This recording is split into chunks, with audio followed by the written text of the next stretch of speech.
Hello friends. Many years ago, just after the Second World War, my parents sent me to have some piano lessons, and I absolutely hated those lessons. I was just a little boy at the time, of course, and the main reason I hated them was that my teacher made me spend so much time just playing scales, this sort of thing. And I didn't get round to playing any proper tunes hardly at all. And I moaned to my parents about these lessons, and eventually, after a few weeks, they allowed me to give them up. Um, and so my career as a concert pianist came to an abrupt end. But of course, I've remembered all my life the basics that I learnt at that time, so I know where the notes are on the piano, and I know a little bit about music, not as much as I'd like. And in my old age, I have this keyboard, and I like to sit here trying to pick out tunes from time to time and learn them to play for my pleasure.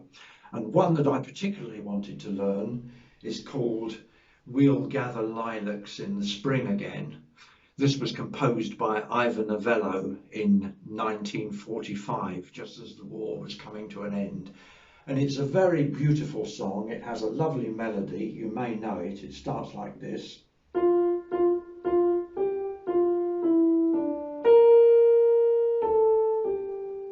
We'll gather lilacs in the spring again.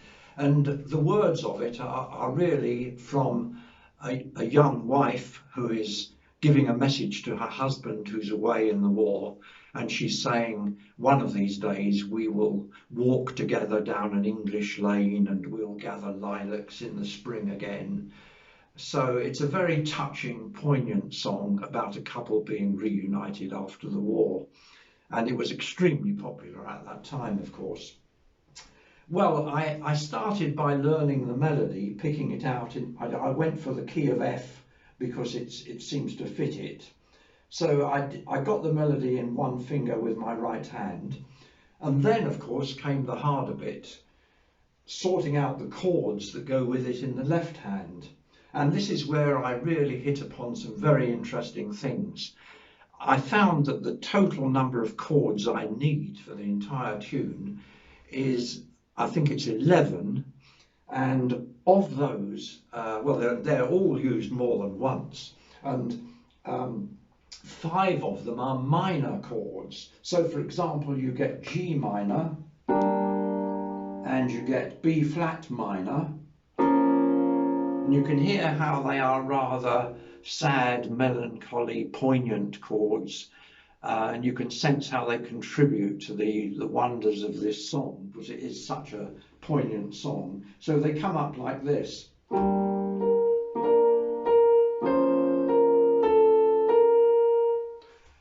And then I also found that there's one point where there's a most extraordinary chord.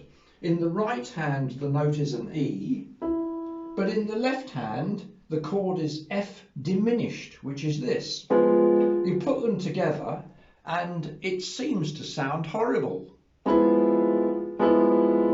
It sounds like a discordant clash, but where it comes in the melody, it seems just perfect. Just listen to this.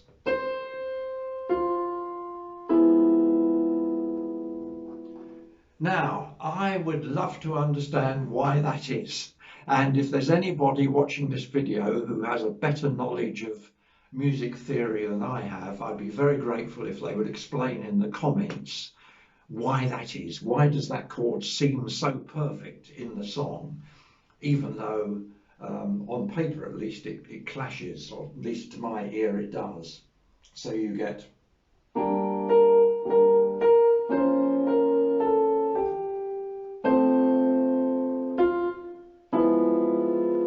There it is.